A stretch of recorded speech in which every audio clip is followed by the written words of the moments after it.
historically, we were a nation of settlers, right? An immigrant is somebody who's coming to participate in a sort of society that already exists. Now, obviously, there were people here, but the people who came, the Pilgrims, were not looking to join Native American society. They built their own. And the whole notion of a nation of immigrants, to kind of finish the elevator pitch, was really a invention of mid-20th century ethnic activism.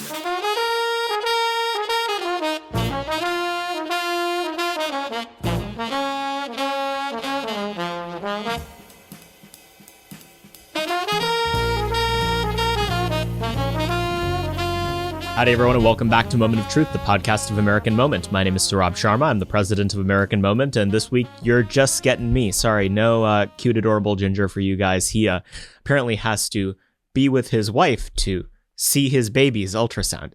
Of course, I'm kidding. That's extremely important. Be praying for Nick and Evie to have a healthy and happy pregnancy. All good so far, but we're extremely excited to see the American Moment family grow with some very junior hires here pretty soon. As always, please make sure to rate and review this podcast. It's extremely helpful for us. If you do so, it helps us increase in the rankings. Go to AmericanMoment.org to see everything we're doing programmatically. But I won't bother you too much with that this week, and we'll just go straight into who our guest is. Someone who's very influential on me. He's brilliant, has a polymathic background, frankly, has been in the world of tech, the world of journalism, the world of think tankery, the world of presidential administrations, the world of being just a random traveler, trapezing around the world, and now doing all sorts of fantastic stuff at the Claremont Institute and elsewhere. We had on today Jeremy Carl. Jeremy Carl is a senior fellow at the Claremont Institute, where his primary focus is on immigration, multiculturalism, and nationalism in America. Before he joined Claremont, he was a research fellow at the Hoover Institution at Stanford University. He worked for George Shultz there, and then before that, he was in the tech world, in the journalism world, and before that was a Yaley, unfortunately. But he's just one of the smartest people we know. Has a lot of deep issue area interests on energy and the environment and immigration and culture and tech, but primarily on the immigration issue. We got to nerd out over it. Probably spent north of half of the podcast talking about why America is not a nation of immigrants, and I'm pretty sure I'm going to put that in the title here, just to piss off all the right people. It was a wide-ranging, interesting discussion. I hope you'll stay all the way to the end, including for some great anecdotes on what exactly Jeremy Carl did to the spotted owl when he was in the Trump administration. So without further ado, we'll go now to Jeremy Carl. Jeremy, thank you for coming on the podcast. Pleasure to be here, Saurabh. You're one of the few people who doesn't live in Washington, D.C. that's been on this show. And so when we found out you were coming here, we were very excited to grab you. You live in Bozeman, Montana, which is a delightful place that is not the swamp. What brings you out here? So a number of Claremont events. I'm a senior fellow at the Claremont Institute, and we're having a couple conferences and things like that. So you're one of the most eclectic people that I know. I mean, you've sort of, you're one of the last polymaths in American life. You've had a background that touches on, probably 4 or 5 major industries. Walk us through that background. Go back to the beginning. Who is Jeremy Carl? Where did he come from? Are you a Fed? I'm not a Fed. Yeah. Well, yes, as he pointed out, I've been fortunate to have a really diverse career. I started my career as what I would call an Internet 1.0 guy in the earliest days of the internet. I got involved as still an undergraduate student in the early to mid 90s. So I ended up kind of joining the internet industry before there was even an industry. I was a tech bro. And I did that for a number of years and got back when they were called Technology Brothers. Yes, they were called Technology Brothers, and got to meet a number of really interesting people who did formative things. I think as a tech journalist, I think I wrote the second ever article on Amazon. Interviewed Jeff Bezos when he was just like some obscure guy. Then kind of back when he used to wear the waist high pleated pants. Yeah, for all his he's looking covers. Better these days. So he's done something well over the intervening 20 plus years, but. So I did that for a while and was fortunate to do fairly well in it, and ended up taking some time and traveling. And when I got back, kind of got into, I'd been as an undergrad at Yale, I'd been very involved in politics. And I kind of got back to that as a first love, went into environment and resource policy for quite some time. And in fact, still do that, moved to India and worked at a policy think tank there for a little while. Then came back to do a doctorate at Stanford in environment and resource policy, And the late Secretary of State George Shultz was looking for somebody at Hoover Institution to run kind of a big energy policy initiative. He approached me, and I thought, this actually seems like kind of an interesting idea. So I ended up doing that, and then went to Hoover, became a fellow there, kind of branched out into doing any number of things that had nothing to do with environment resource policy, from nationalism to immigration to what have you. And then ended up, I'd been in California and loved my job, but I could not deal with California one more minute. And so I took my wife and our 5 kids, and we packed up, knowing we were moving somewhere in the U.S., didn't know where. Again, we took off and had a very memorable year traveling around the world, which was then kind of ended by COVID. Came back to the U.S., moved to Montana, and joined up with the Claremont Institute, where I am today, kind of working remotely. And I forgot, not a small thing, in the interim, I worked as Deputy Assistant Secretary of the Interior under President Trump, and that was both a kind of memorable and very instructive kind of experience, just to sort of see how the swamp worked up close after having written about it for so long, but came back in one piece from that experience, and then moved to Montana and have been there ever since. That's quite a career. I suppose we should start at the beginning. You have this fantastic essay out kind of detailing in more depth your history in the tech industry and what Web 1.0 was. But let's start with the tech sector. What was it like? I mean, people have a perception of what the technology world is like today that's informed a lot by like crypto coin grift and social media companies and, oligarchs who hate America, but it wasn't that at the time. It was very different. Paint a picture for what that world was like. Well, it really was idealistic, and it's the only thing I've ever done in my life, and I've been fortunate to do a number of really interesting things in my life, but it was the only thing I was really doing that at the time I realized how special and unique an experience that really was to be a part of it. It was kind of in on the ground. When I started with the web, I surfed probably just about the whole web. There were 130 sites in existence, I think, when I got in. And I built a personal website that was probably one of the first 2,000 in existence. The only way you could there were no kind of programs to build web pages. I downloaded a beginner's guide to HTML 1.0 from the National Center for Supercomputing Applications, and I taught myself. I mean, that's sort of how much of a DIY, do-it-yourself kind of ethos existed at the time. And so then when I got out of college and I'd already been writing about this kind of the internet just as a phenomena for the few kind of outlets that were even paying any attention to it at all. And when I kind of joined up with, which was one of the first 3 internet companies in existence, there was a lot of feeling from, like all the smart kids from Yale should go into investment banking or consulting. And like, why would you go work in, internet? Like, what the world is that? And so then, of course, it turned out to be a really spectacular career move. And I just got to meet all these people. And it really was it's not that, of course, there were venture capitalists out there trying to make money, but it was just such a smaller world. And people were just really excited. And there were, I think a little bit like today. I mean, I'm obviously out of the industry now, but, there are young people still coming up with great ideas, but it really was almost exclusively a young person's industry at that time, because nobody over 30 had any idea what was going on. I mean, I met Mark Andreessen when he, who's now sort of in our world a little bit politically, but he just kind of basically built the first graphical web browser. So it was a really exciting time. It was really idealistic. People had a sense of limitless possibility. And unfortunately, what happened, and I've written about this over time, is that particularly in terms of speech, there were a lot of things said by the Electronic Frontier Foundation about, information wants to be free and the internet is going to be revolutionary and do all these things. And all that was true after a fashion, but it also became true that the internet ultimately became a mechanism of surveillance, a mechanism of social control, and the free speech that we were promised has increasingly become less free over time. Surveillance and social control are 2 separate phenomena. I want to ask about each of them. When was the first moment you felt like the surveillance side of things was starting to be operative? The first itch where it was like, oh, this isn't just the tool of freedom? Gosh, I mean, that's a great question. And I think it's interesting. There's no one thing I can point to, but I think even early in the days of the internet, I probably was just not perceptive enough to see it. But there were there were folks on Usenet, which was kind of again, if you're under 40, you didn't have to worry about anything like this, but kind of early message boards, kind of proto Reddits, who were anonymous, and they were doxxed. I mean, we didn't have that term at the time, but that's what fundamentally happened to them.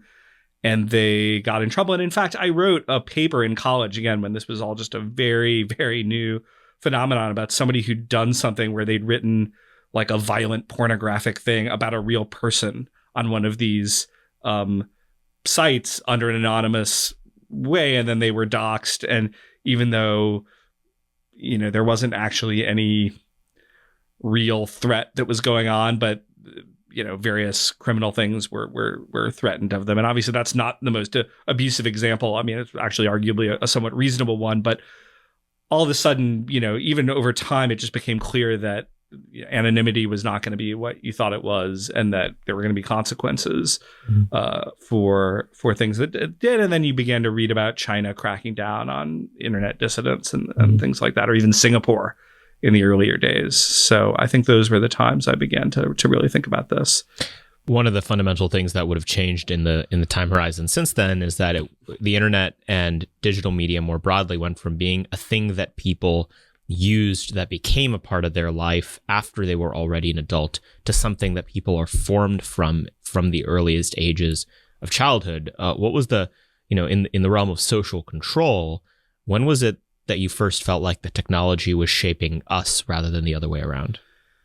Yeah, I mean, that's a great question.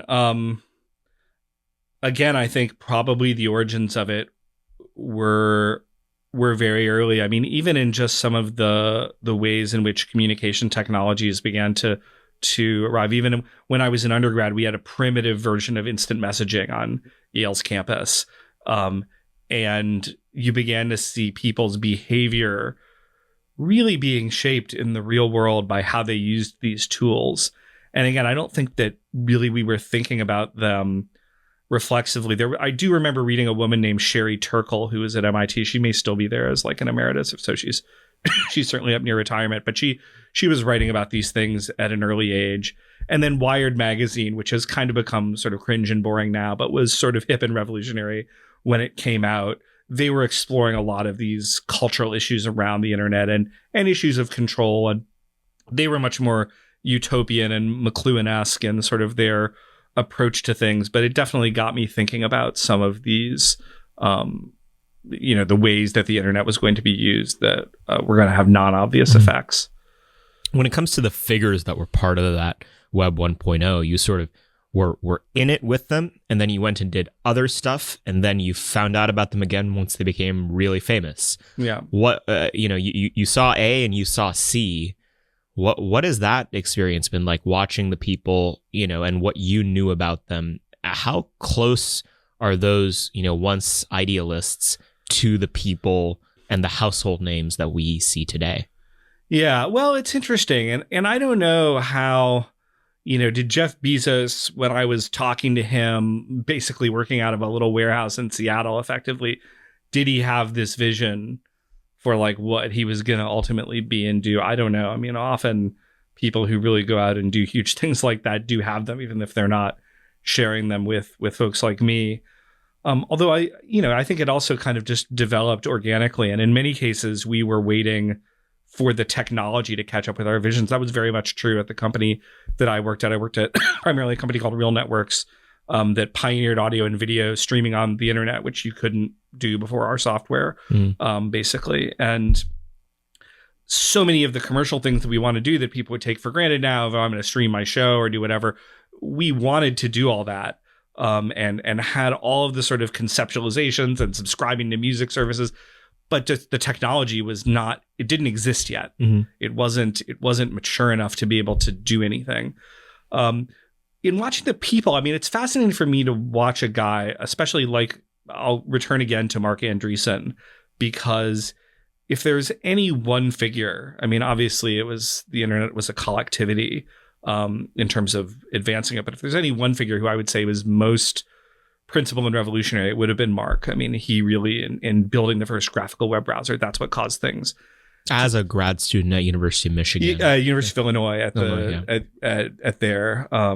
he did that, and and just released that, and then it eventually became this company. It was NCSA Mosaic from the National Center for Supercomputing Applications when I started using it, and then he commercialized it and it became Netscape. It's interesting to me that a truly revolutionary guy like that has kind of drifted into our orbit over time. And I think it's because he has that sophisticated understanding of technology and power and how it's used, and has really been thinking about these things in a deep way that hasn't just been commercial.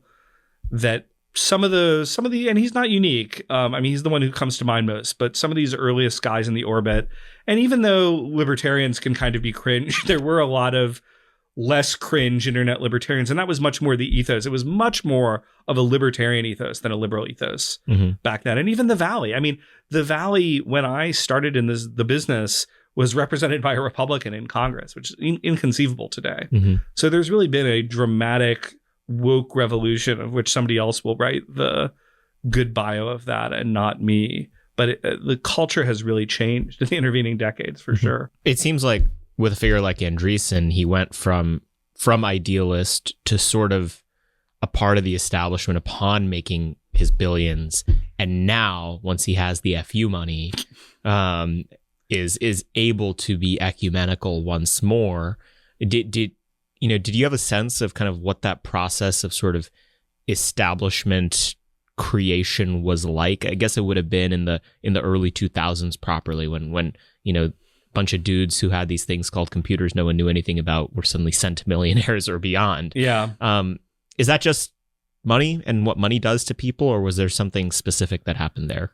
Yeah, I mean, I don't know that it's that far beyond that. It is what money does to people. And it was a really weird, surreal experience. And in fact, I never had the experience as a young professional, as most people do, of kind of having to grind your way up the ladder. In fact, I almost had to go back to do my doctorate to have that experience at all, because we sort of came in and all of a sudden you could go from zero to pretty important at the age of 22. There may have been something more fundamental about just the technology, but I think that honestly it was just people had money and independence. And over time, they're beginning to sit back and begin to think about the effects of that more. And you're seeing this even in a guy like Elon Musk, who's really the great entrepreneur of our generation. And he got started not too long after the beginnings of this whole business with the PayPal mafia and other things like that. But Peter Thiel. But I think the more thoughtful guys on this are beginning to gravitate a little more toward an antagonistic relationship with woke capital, and I'd certainly like to push them in that direction as much as we can. Yeah.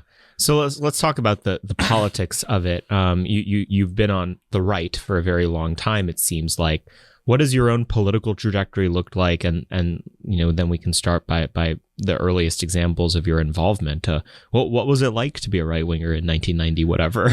Well, it's funny you mentioned, because actually, truly, in the mid 90s, I was still a nominal. I wouldn't say I was left winger, but I was very centrist. I was like kind of a DLC Democrat, even when I was at Yale, Democratic Leadership Council. Yeah. And that would make you a fascist today. I would be a fascist today, but I was like, oh, Clinton is, but this is not Hillary, but Bill, he's moving the Democrats to the right. That's a good thing. I mean, I grew up in an academic environment, and so you just would never even think about being a conservative. I was endorsed twice for Yale Political Union office by the furthest right-wing party of the Yale Political Union. So maybe they saw something in me that I did not fully see in myself. But it was really over time, as kind of the institutional lies of the left became greater and more difficult to cover up.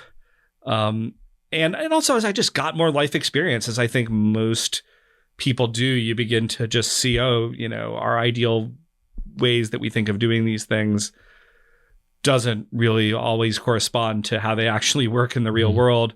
I think also living in India was, in some ways, it was kind of a radicalizing experience, because we have this in common. Yeah. Well, and you see, you're very familiar with this, and some of like it's like woke privilege on steroids there. I mean, you would see people mouthing these platitudes about social justice while like grinding down some of the poorest people in the entire world. And it was just like a little bit much to stomach. And again, I'm not picking on India. I had a great time there and a fascinating experience, but it put that human universal in really stark relief there. And in fact, the people who were really fighting for the Aam Aadmi, the common man in India, were often these kind of like right-wing dissidents, basically. And eventually some of those guys came into power under Modi, but for a long time they were sort of very marginal in the discourse. But I think the hypocrisies of elite liberal discourse really became in sharp relief for me having that experience. And it was shortly after I got back from India in 2005. I don't think I mentioned India as we were talking about the bio. We just skipped over it, but I was there for a year and a half and then subsequently went back a lot for research. But those were all very formative political experiences for me. And so the first main major thing that, post-tech world that you were involved in with politics was this sort of energy, natural resources space. What were the focuses of your research? What drew you to it? I'm assuming some of it had to do with your scientific and technical background. What was interesting? Yeah, I mean, I think, and I wouldn't want to oversell my technical background, but I'd always, I'm kind of like a nature-loving hippie at heart. At the end of the day, it's one of the reasons we live in Montana, because it's a gorgeous place to live.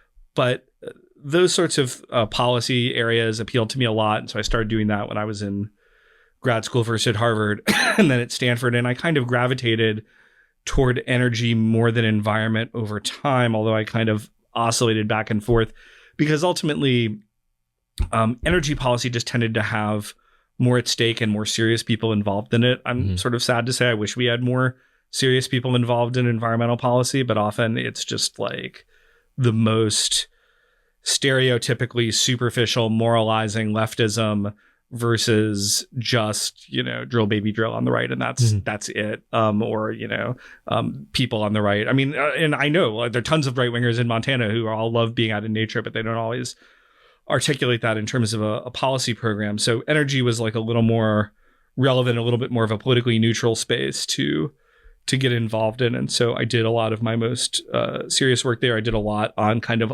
unsexy parts of energy like coal and nuclear. I did a lot of my graduate work on India's coal sector, actually. It took me doing field work in a bunch of very remote parts of India. But nuclear, again, when I was maybe just being a little bit contrarian. So sort of things that were very out of favor at the time, but have now really come back to some significant degree where even the left is like, well, maybe actually nuclear is not so bad as an alternative. So I looked at all these things and spent a lot of time on them. What's the biggest heresy of the way that America does energy from a policy perspective? I would say that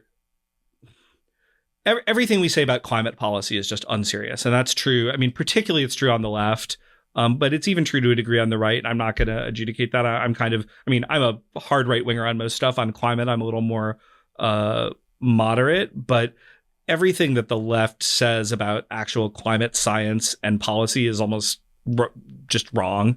I mean, just empirically, like if you understand, that was one thing I really took away from my time at the Department of the Interior, is I would have reports coming up to me from our supposed technical experts in the field that I was, being asked, somebody be working on, the teams have been working on this for years, and I would be asked to kind of sign on, well, this is what the Department of the Interior is going to do on this issue.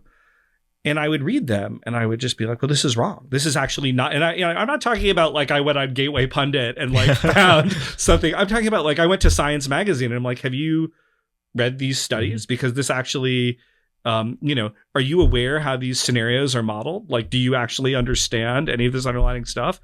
And they actually don't in 90+% of the cases. And so there's a bunch of pseudoscience that's being put out there, or just our ability to predict anything about our energy mix globally, what it's going to look like in 30 or 40 years. I mean, if you want to get at least the policy equivalent of a laugh, just go back and read the U.S. Energy Information Agency stuff from 10 years ago, 20 years ago, 30 years ago, and look at what they thought, all these very, very smart people, like what is our mix of energy going to be?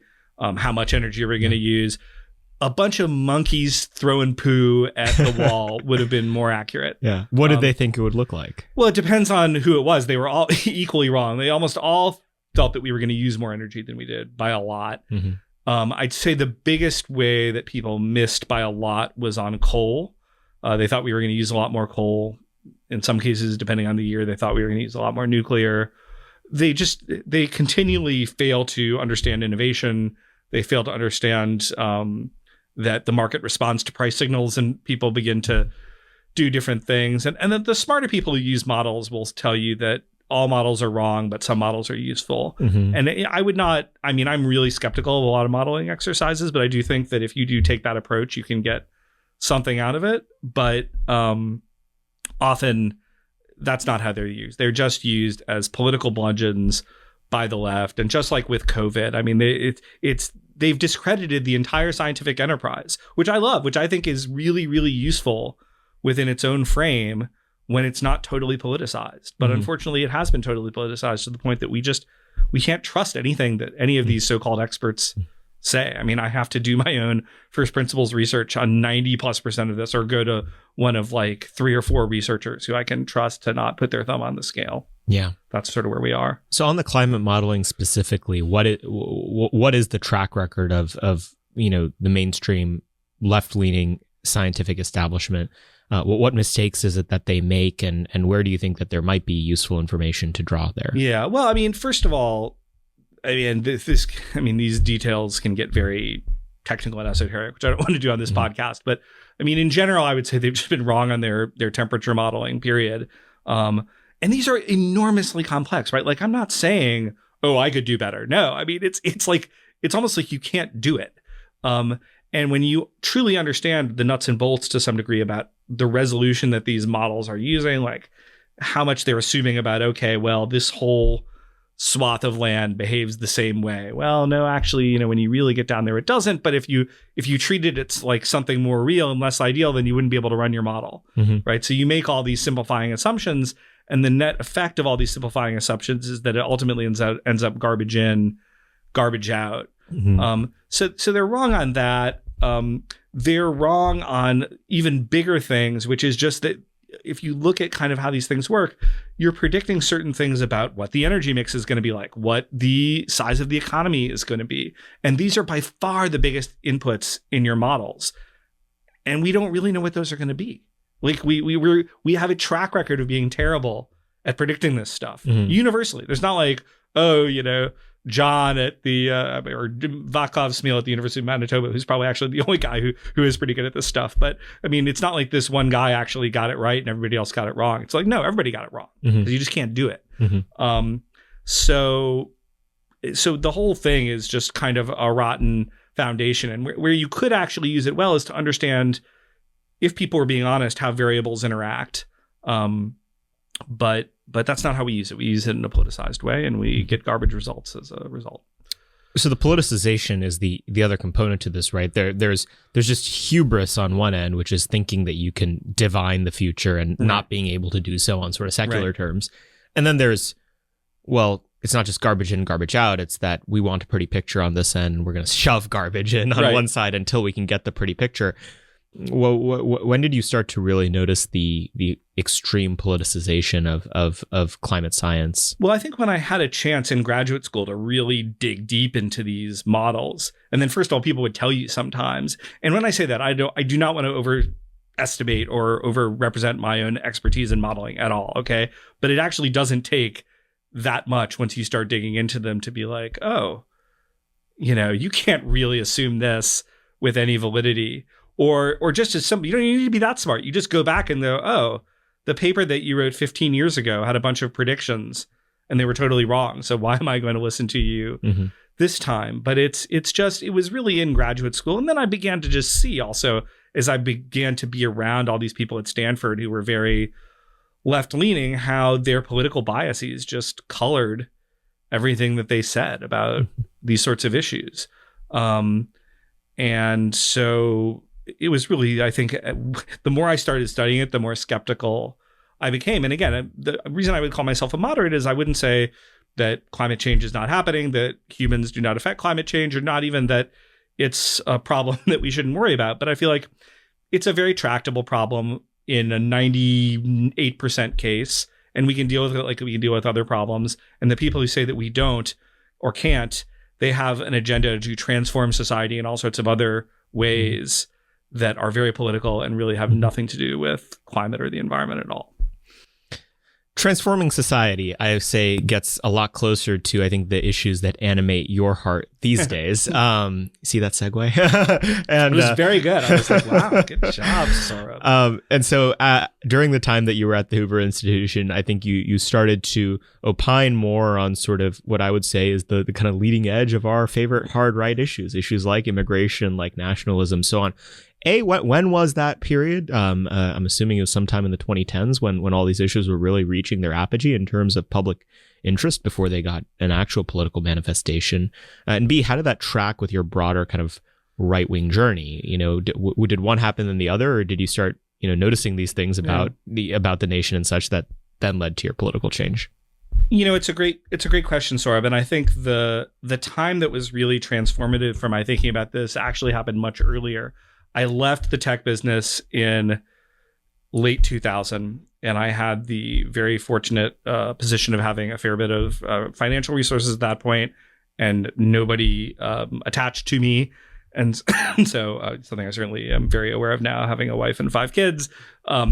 So I spent 2 years traveling around the world, basically, just with backpack. And I traveled mostly to developing countries of all sorts of different stripes. And I think, it just gave me an appreciation for the huge variety of ways that people live in the world, which is not some stunning insight, but I think knowing it and seeing it are very, very different things. And then also it gave me appreciation for like a nation, for identity, for the sorts of things that cause conflicts in nations, for how unpleasant those conflicts can become. And it also gave me an appreciation for how lucky we are to live in the US with all of its dysfunctionalities, with all of the ways in which it has gone downhill dramatically, even from my childhood and probably even from your childhood. I know you're not that old a guy, but even so, but still we have so many advantages that other places don't. There are so many unique things about our political culture. There are so many ways in which an average person can get ahead here that we just almost take for granted that in other societies I would run into super talented people who just had no hope of getting anywhere because of an accident of birth or anything else. And so I had a lot of time because I was traveling by myself and a lot of experience in seeing these things and thinking about these things. And that was really when I began to think about issues like immigration, about national identity. And then sort of in the late 2000 aughts, I began really writing about them more seriously, 2005, 2006, probably it started out, and then kind of accelerating as they became more relevant to the broader GOP political project. Well, how has talking about the immigration issue changed in that window of time? Because it feels like tracking to the early 2000s, you went from a world where it was relatively bipartisan to make thoughtful critiques about our immigration policy as policy to like, no one's allowed to talk about it, to on one side of the political spectrum, it is becoming okay to talk about it again. What was it like to be the Forrest Gump of American politics on the immigration issue? Well, it's funny, because I joke that, I just want to be like Barbara Jordan, right? Barbara Jordan was a liberal African-American lesbian civil rights pioneer congressman who President Clinton put in charge of kind of a big commission on immigration that made a number of totally sensible recommendations. This is late 1990s, I believe. And those recommendations were promptly ignored. And so I think there was a big cheap labor wing of the GOP that unfortunately still exists. And the combination of those two folks against people such as myself who are saying, hey, like actually when you totally radically and quickly change the demographic characteristics and the pace of immigration to a country, that actually can have some very disruptive effects. And again, I saw this a lot during my travels. This is when I began to really see this and think about it. Maybe we should just be prudent here, right?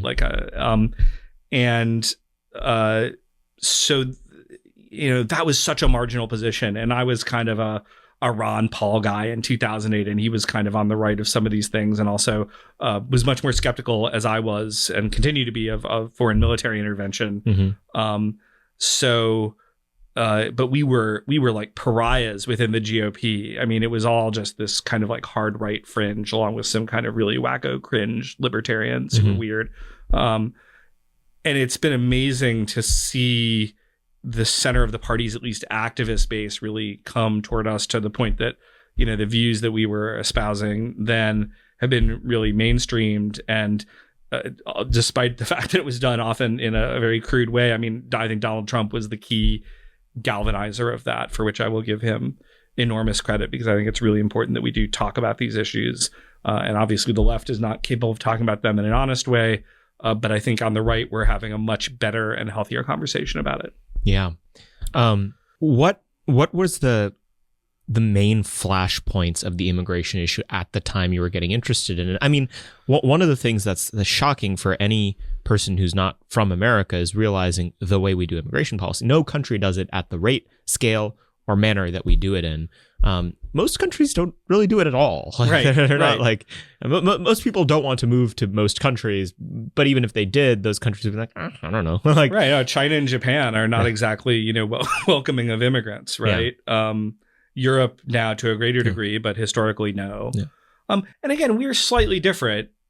We are not, I would argue, a nation of immigrants, something I'm going to be speaking on later this week, but we're certainly a nation that has had a lot of immigration over time. But I think the breakdown of our culture of assimilation, which has now kind of become a bad word on the left, but to me is the necessary requirement for any serious immigration policy, has just thrown this crisis into relief. And I'd say even beyond that, you know, ultimately, if we're going to put Humpty Dumpty back together again, which I would certainly much rather do than have some sort of civil conflict, we are going to need to re-stitch together an American ethnicity, for lack of a better term, that is going to be fundamentally multiracial at some level and component, just because that's what we are now, right? And but we do need to have that unified American identity. If we just balkanize into different ethnic groups, things are going to get really, really ugly. And again, I saw this when I was abroad. I think also moving to California, you began to see like the ubiquity of extremely racialized politics living there. So that was kind of an eye opener for me. So we have to stitch Humpty Dumpty, or, you know, put it back together again. But if we're just having unlimited open borders like Joe Biden wants, we're not having that pause like we had from the 20s to 60s here, where we had a ton of immigration from mostly Europe, but not exclusively, but from all sorts of different parts that were not, quote unquote, old stock Americans. But we stitched together an American identity out of that due to a long lull effectively in immigration and an aggressive assimilation plan into Americanness. That's what's lacking today. Your elevator pitch: why is America not a nation of immigrants? So I think two quick things. First is, historically, we were a nation of settlers, right? An immigrant is somebody who's coming to participate in a sort of society that already exists. Now, obviously, there were people here, but the people who came, the Pilgrims, were not looking to join Native American society.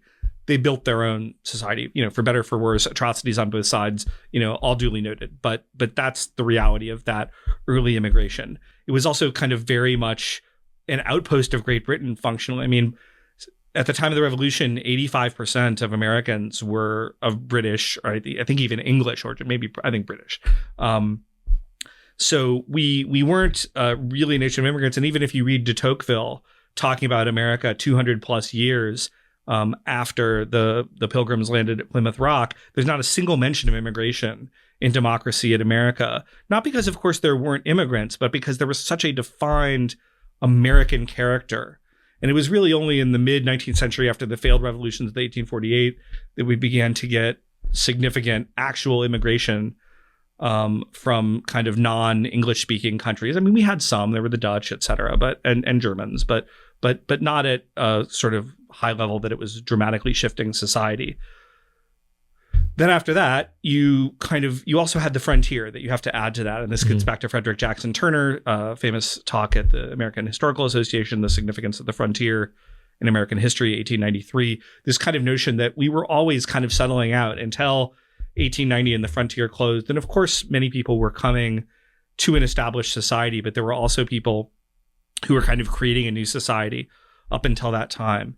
And the whole notion of a nation of immigrants, to kind of finish the elevator pitch, was really a invention of mid-20th century ethnic activism. And then you can trace this history. And again, I won't get into details of it here, but President Kennedy comes out with a book that he didn't really write, which is true of his other books as well. But he comes out with this book called A Nation of Immigrants that was a response to coordinated ethnic campaigning. And we begin, and this is also as a result of a number of historians with their own agendas to kind of promote this notion of us being a nation of immigrants.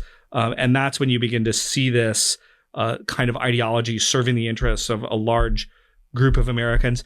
Not, by the way, I should add, with necessarily nefarious intents. I mean, in many cases, just like wanting to belong, which of course anybody can understand.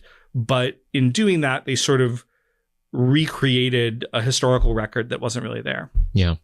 So the settler immigrant distinction is, I think, so important to understand how a nation's history matters in questions like this, because it wasn't as if the America that we know today was always here. And so the process by which something was actually built has to be acknowledged when it comes to these sort of concept of a person going from one place to somewhere else. Sure. And it continues even to this day, I would argue. I mean, there's something fundamentally different about someone immigrating to New York City, which is like a already built, overbuilt in some cases society, versus, moving to rural Montana. I mean, that is fundamentally different. And, we have this concept that the frontier is closed. I would say that, we have not reached the apogee of even the continental United States being settled. It's going to be kind of settled inward for decades and decades and decades to come. It kind of went coast, run across the country, kind of doing some stuff along the way, coast, and then everything in between is going to get filled in afterwards. What's the material logic here? I mean, very concretely, one of the ways I like to put this is that America went from a place where it was materially risky for you and your family to go to a place where it was materially beneficial, no questions asked, for you and your family to go. How much does that play in? I think it's huge. So let me address both parts of what you said, because I think they're very interesting and insightful. The first is to what degree we still are filling in. Where I live in Montana, about 10 minutes outside of Bozeman, in southwest Montana, there is not a city of more than 250,000 people within a 10-hour drive of my house. Wow. So there's still a lot of empty space, and you really feel that when you live in a place like Montana, as opposed to living in the Boswash corridor out here. And that's good. We know we're not Matt Iglesias here. We want some empty space in our country. Absolutely. I do not want 1 billion Americans, unlike Matt Iglesias. But even when I go back and how recent this history is, you touch on, of interior settling. My mother was born in Phoenix, Arizona in 1941. Just 29 years after statehood. It had been an unorganized territory. She knew people growing up who had been part of, here there be tigers. I mean, of course, not literally, right? But it wasn't even fully American yet in my mother's lifetime. And she would tell me even about when she was a kid. Phoenix had 60,000 people when she was born there. Mm-hmm. And she would tell me about kind of like seeing Native Americans in town who were kind of like not, sort of like all modern 21st century Native Americans. They weren't wearing Levi's. They were not wearing Levi's, like very traditional lifestyle. So this is like not in ancient history that we're talking about, but in my own mother's lifetime in certain parts of the continental US, it was still like that. Secondly, I think the material logic that you talked about is really important. There was a huge difference in the sort of risk that was taken. I mean, just the travel itself was much more expensive. And in fact, when people have done empirical studies of 19th century immigration, early 20th century immigration, it was not kind of the tiredest, poorest, huddlest masses that came. It was the people a little bit of a step up, because the truly folks at the bottom of the pyramid couldn't even afford, for the most part, to come here, even in steerage. And so you had those folks, and then there wasn't a welfare state waiting for them. And so a lot of them came back. And in fact, a lot of them came back by design. And there's staggering numbers, like 50% of Southern Italians returned to Italy. And you can go through lots of different ethnic groups and find this. There was a huge level of kind of permanent return. And of course, you still have that going on today. But again, I've spent a lot of time in a lot of very poor countries.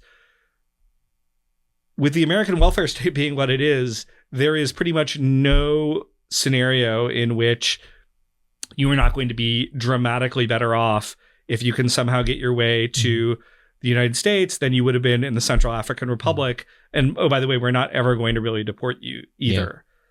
So, well, and there's also slightly more ecumenical definitions of this stuff that you can take as well, which is that, even if you're not technically on a welfare regime, like the quantum, money you can earn for the same labor from third world country X to America as even an illegal alien is huge. And you throw in the modern financial system, which essentially lets you wire cash that has vastly more purchasing power. One male breadwinner illegally immigrating to the United States working as a farm laborer can sustain an entire family of 30 back in Guatemala or what have you. And none of that was possible for a variety of reasons in 1848 or whatever. It was, you didn't have the financial tools because of the digital revolution to do stuff like that. Two, there wasn't this dramatically scaled difference in purchasing power between those countries. And three, people didn't even know that this was a thing you could do. Of course. And it's not, that part is not even totally unique to the United States. If you've had the experience of, say, going through South India, and you'll be going through a village and all of a sudden there'll be these almost like McMansions that are there in what's a relatively poor village. And you're like, aha, those are the guys who went to Dubai, right? Mm-hmm. Like their family, and there's somebody there earning, and you have that differential purchasing power. And so I think to the extent that immigration has become a really globalized phenomenon in certain ways, it's exactly those sorts of financial dynamics that you're touching on. I don't want to concern troll because it's not necessarily the thing that animates my views on immigration. My views on immigration are downstream of my interest as an American. But what is your theory of what mass immigration does to the countries of origin? What does it do to the rest of the world? And is it a bad thing, a good thing? Yeah, well, and I think that's a great question to ask. And I also don't want to concern troll about it because at the end of the day, I'm most concerned about America. But I also do think you see this horrific brain drain from a lot of the countries that can least afford it, of talented people coming here. And you essentially decapitate a lot of the leadership. You also reward, in Mexico, this has really been notorious, where we rewarded decades and decades of misgovernment by, okay, well, these folks have no path up in Mexico because it's a totally dysfunctional governing society. And I don't mean that the society is, I actually enjoy Mexico. It's not a totally dysfunctional society, but the kind of economy and government piece of it is very dysfunctional and corrupt. But we've been their safety valve. And so I think it's just unhealthy all around. I mean, there's almost nothing good I can say about in 2022, kind of mass immigration to the US at the scale we're seeing it, either for us or for the countries that are sending them for the most part. Yeah. Yeah, and there's a couple layers to it too, right? I mean, the traditional definition of brain drain that we think about is, oh, their rocket scientists are here and they can't make rockets now. Yeah, there's some of that. But I mean, if Nick was here today, he would say when he was a missionary down in Honduras with his family, there were entire villages where there were no men between the ages of 18 and 50. Sure. They weren't there. They were elsewhere working, and usually in the United States or other developed countries. And so you're not only taking your third standard deviation smart people and giving them a magnet that keeps them out of the countries that need them most, but you're also taking the thick part of the bell curve, the people who uphold society at all, and you're essentially leaving it to like the weird kind of deviants who aren't deviant enough to go run cartels in the United States, but just want to like engage in butchery back home. Like it's a very particular kind of thing that you're leaving behind. What would you say? I mean, is there any country that has recognized this and wants to keep its own talent? Well, I think to some extent you've seen this in Central America to varying degrees. I mean, again, I don't follow the politics there closely enough to kind of make informed public statements about them, but I have seen folks at least make efforts to say, hey, like, stick around here and we're going to try to give you opportunities. There's Buchela down in is it El Salvador? Or, yeah. Who's actually seems like be like a very smart, innovative guy who's also good at trolling his opposition, which I respect. So I think people are thinking about this, but I think the dysfunction is just as you describe it, and I kind of know it more anecdotally. But it's huge. It's disfiguring to everything, and then ultimately my primary concern is it's disfiguring to the United States because it's just not clear what upholds the American. What is the American idea anymore? Like I don't even know what that is. What's our common history? What's our common culture? I just don't think we have answers to that in a time where we currently have 3 times the number of immigrants in an absolute sense than we've ever had previously. And if you go back pre-64, pre-65. Yeah.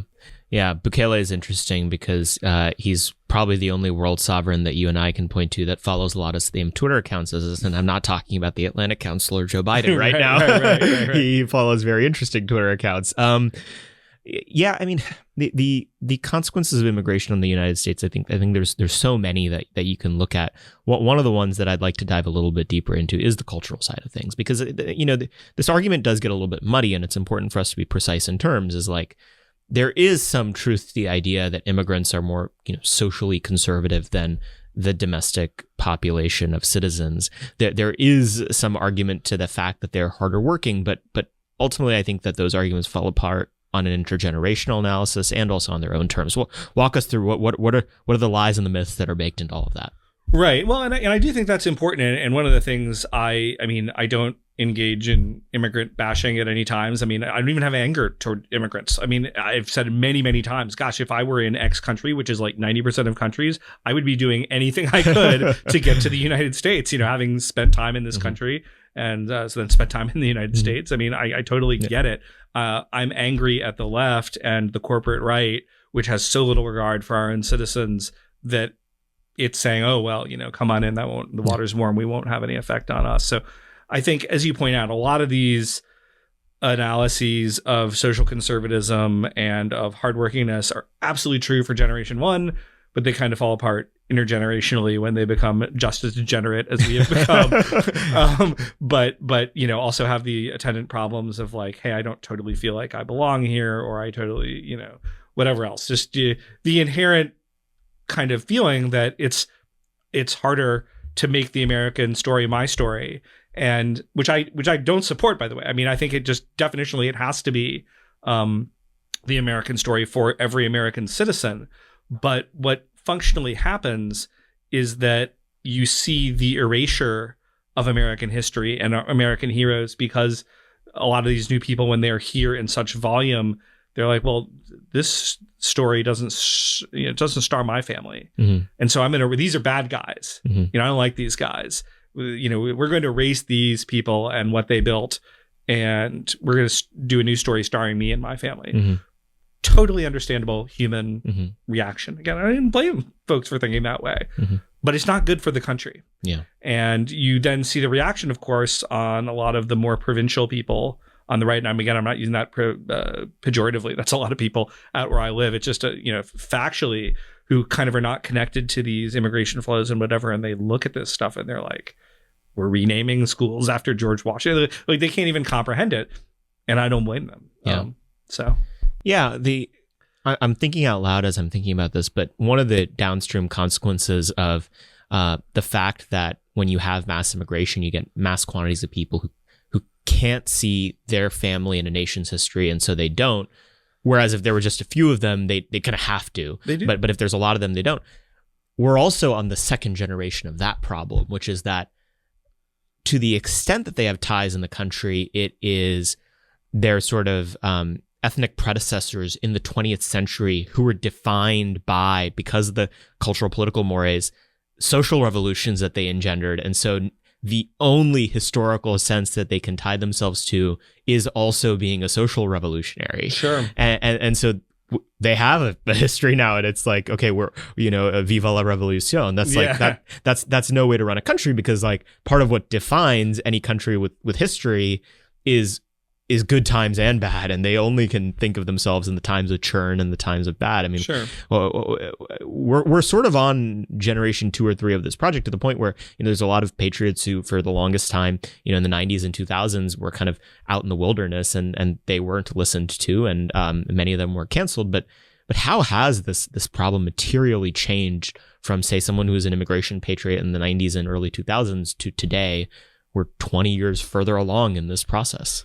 Well, it's just gotten worse, and it's gotten more sobering. And I think the question you hit of numbers, and in fact, one of the big immigration organizations on the right is Numbers USA for this reason, because when you look at, I grew up in North Carolina in a very low immigration community, but not a zero immigration community, but a low immigration community. Mm-hmm. The immigrants or kids of immigrants who were there became almost more Southern than Southern in a certain way, because they felt like, well, this is what I have to do to fit in. There is no ethnic enclave. I'm wearing cowboy boots right now. There is no ethnic enclave for me to fit into. Yeah. And so they really did acculturate and assimilate in the way that we need to have successful. So it's not, immigrants bad. It's immigration at this scale is not healthy. And again, because we've now had it going on for so much longer, we just have the problem going on and getting more severe and intergenerationally. And, maybe try not to just be totally black-pilled about it. Maybe, intergenerationally, as these groups have been part of the American story for longer, they'll be able to find those antecedents that will make them feel more fully part of the American project as they need to be. But I think functionally, unfortunately, we're seeing a lot more of like, Thomas Jefferson is Satan, and we must destroy all of the colonialist, white supremacist history of the United States, and that is a recipe for disaster in my view. One of the other ways that I think the immigration debate has fundamentally changed is we've gone from a world where broadly what people were assimilating into was a normal country with normal social mores, normal values, to today where like, yeah, if you ask people to assimilate, they're going to assimilate into the mainstream culture today, which I don't think is what either you or I particularly want. How do you think of that? And how do you think of the imploring to assimilate? And if we can even say that in good faith or good conscience anymore? It's a great question. And it is funny because I find myself, even with my great suspicion of immigration these days, turning a lot more towards socially conservative compatriots who are first generation or zero generation Americans, but who just sort of are like, I don't want to be like those degenerates, looking at like legacy white America here. And I'm like, yeah, I agree. I mean, and so I do think that there's some interesting, again, maybe kind of trying to put a little more positive spin on this. If you believe these polls about Hispanic voters in 2022, and I'll believe it, I guess, ultimately at the ballot box. But if we see Republicans win that vote block, as a lot of these folks who come from a more socially traditional background, particularly down in Texas, you see a lot of this kind of come into the camp of identifying with what I'd call more traditional values, for lack of a better term, maybe that's a good thing. I mean, it is a good thing, period. Yeah. But maybe that kind of gets us to some degree out of the mix that we're in. I still think the biggest problem, and again, something that was not true, in fact, the opposite of legacy immigration that we have to solve, is right now you get a lot of benefits of all different types if you identify as members of certain racial or immigrant groups. As long as we have that incentive, there is no incentive to come together as one group, and there is every incentive to balkanize. Yeah. And so until we remove that incentive structure, I think we're going to be fighting an uphill battle. So within that Hispanic, voting trend, I think there's two discrete phenomena. There's the phenomenon of the zero first-gen immigrants, and then there's the phenomena of the 5th to 7th-gen immigrants. I think what's happening with the former is a version of like what the normie Republican argument is, they're voting against socialism. Yeah, kind of, but it's like not the socialism of like tax policy. It's the socialism of like statues being toppled and cities being burned down. They recognize anarchy from their home countries and they're like, nope, not interested. And that cuts very interesting ways politically, ways that I think would make a lot of Republicans very uncomfortable in terms of what the messaging would need to look like. It would need to be a law and order message. It would not be the message of like platinum plans and criminal justice reform. Sorry. And the second is like the 5th to 7th generation, which is a process by which people who like, this is used as a pejorative, but they're like pulling up the ladder. They're like, they came here 7 generations ago or 5 generations ago, and they're like, nope, no more. Thank you. And that's totally fine. It's in someone's rational self-interest. It's in a national self-interest. And it's kind of coterminous with another phenomenon that's very real in the social science, which is especially when it comes to light-skinned Hispanics, they just start identifying as white after a while. They stop both through intermarriage, but also just through kind of self-identification. Yeah, their name might be Rodriguez, but they're like, I don't know, Absolutely. And you actually see this. There's actually been an interesting series of papers that have not gotten probably sufficient attention by a couple guys at the University of Texas. I'm just blanking on their names all of a sudden, where they do look at this phenomenon, particularly in terms of Hispanic immigrants and intermarriage. And one of the things that they do discover is that the liberalism of Hispanic voting patterns is always overstated, because intermarried Hispanics who do not identify as Hispanic, despite acknowledging they have Hispanic heritage, tend to be much more conservative voting. And so when you've already reified the category of Hispanic, which is a problematic enough category as it is, you're automatically pushing it to the left a little bit of what really lived experience is. So that's a little bit of a white pill. But again, you have to have that encouraging process. You have to set up institutions and incentives to encourage that type of intermarriage, to encourage that type of acculturation. And the left is totally resistant for the most part to doing anything like that. There's a theory that I've been working on for some time that I guess I'll beta test with you in conversation. And if it sounds ridiculous, we'll cut it. And it ties together all these different elements. It ties together the cultural concerns of what's happening in the United States, the brain drain issue, the assimilation issue, and all of it. And it's my theory that right now, potentially the worst kind of mass immigration to do is the highest skill immigration. And the reason why is because I think that the process of high skill immigration to the United States is ultimately a globally destructive force. And what I mean by that is we have a largely permissive policy on high skill immigration, and there is no policy demand to decrease that. If anything, even from restraint-minded immigration reformers, we need more rocket scientists. So, It's very easy for those people to come to the United States. And the second they get here, they are assailed with cultural messages that tell them, hate America, become far left, and they're put into a cultural environment and an economic environment that largely encourages them to intermarry with other like very high IQ intelligent people and then never have any children. And to the extent that they do have children, it's like, yeah, you're going to have kids in these very high IQ, high income areas where the public schools and even the private schools are going to be the sort of place where like, if your son dares accidentally pick up a doll, they're going to be, injected full of hormones and they will like be completely screwed up after. So just in terms of like raw talent, IQ, like it seems like it's globally destructive, whereas some of that might still be preserved if they were still in their home country. And it's the worst case scenario. What say you? I think I'm broadly sympathetic. I'd say as an American chauvinist, i.e. just like wanting people, the best America in this sense, I would say that like the truly cream of the crop I still want from everywhere because it's just good for America. And it's bad for somewhere else, but I don't live somewhere else. I want America to be the best.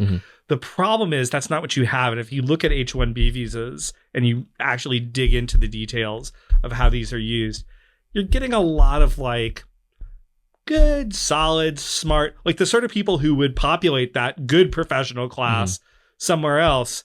But then we bring them here. They're not actually moving the ball forward in terms of advancing a new frontier in science and technology for the U.S., but they are kind of this is one of the true times where they are taking jobs away from, American engineers or whatnot. And all the cultural patterns that you just hit on happen. So I'd say I still want to go after, we should still be recruiting the very best. Okay. But right now, when you really look at who we actually are recruiting, even under high skill immigration, we're going way too far down and with way too many people. So, kind of your median H-1B worker essentially has the jobs that we sort of have rightly so, a sort of romantic, revanchist sort of sense of, which is like, once upon a time, there were these great, manufacturing jobs that could sustain a family. Like the modern equivalent of those are these sort of lay coding jobs where you're going to make $80K a year and be able to support a family if you really want to on that.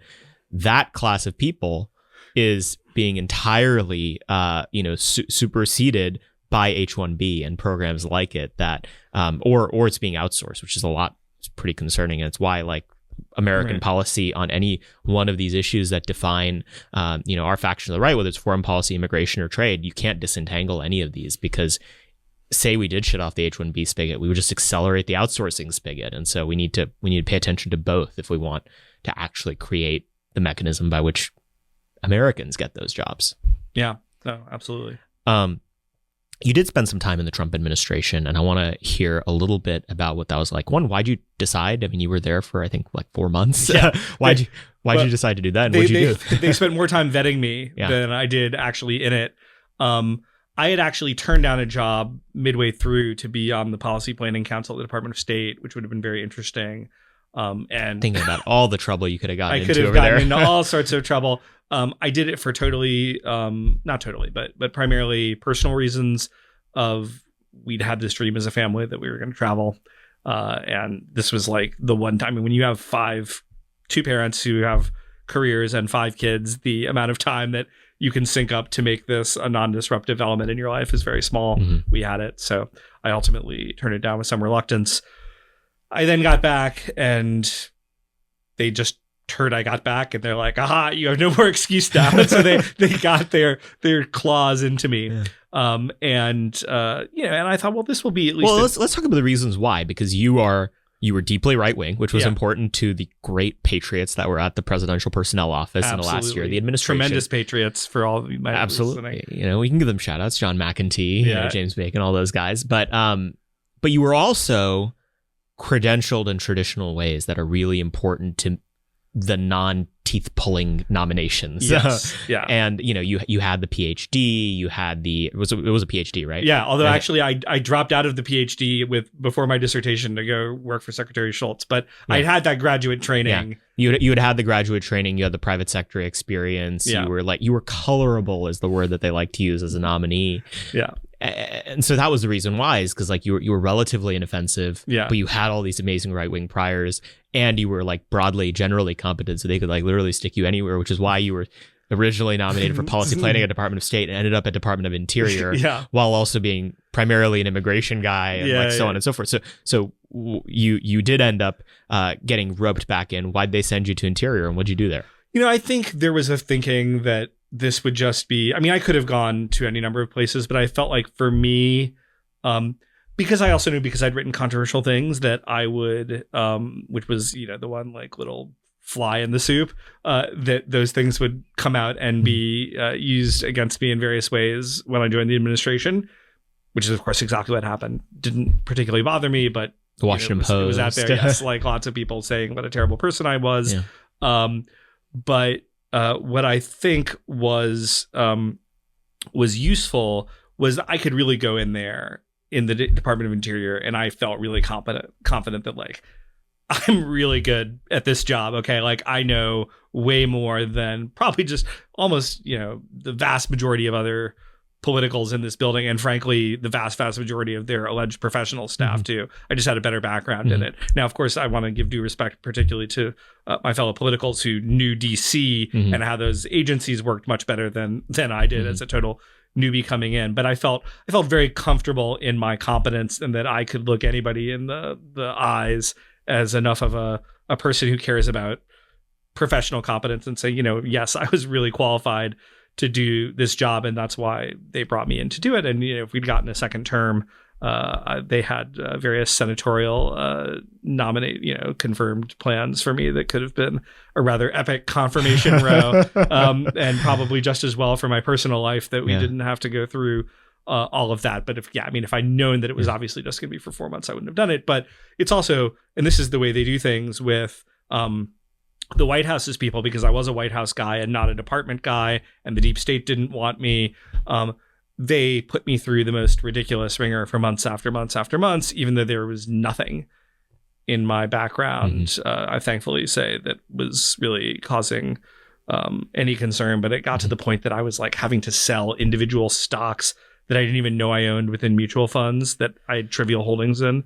So they found all sorts of ways to gum up the works, and that was a good introduction to how the deep state works, for sure. So, all the craziness in 2020 denied us the joyous sight of watching you and Mazie Hirono absolutely get into it at a committee hearing. I will never forgive Joe Biden for taking that away from us. It would have been truly delightful. Well, hopefully, inshallah, 2025 we'll get the opportunity. Well, so what exactly did you do at the Department of Interior? What was your title? What was your job? Yeah, so I was Deputy Assistant Secretary for Fish, Wildlife, and Parks, which means I was effectively overseeing both the Fish and Wildlife Service and the National Park Service, with reporting into an assistant secretary, but like functionally on a day-to-day basis. I was involved with that, and I was particularly doing more of the fish and wildlife side. So it was kind of a return. I thought about doing more pure energy stuff because, again, I'd been doing so much of that at Stanford, but I was like, especially hoping that I'd get longer at the job than I ended up getting. I was like, I'd much rather spend my time hanging out in beautiful national parks and giving talks there, going to do fish and wildlife stuff, than I would in underground coal mines, which I spent my fair bit of time doing in my career.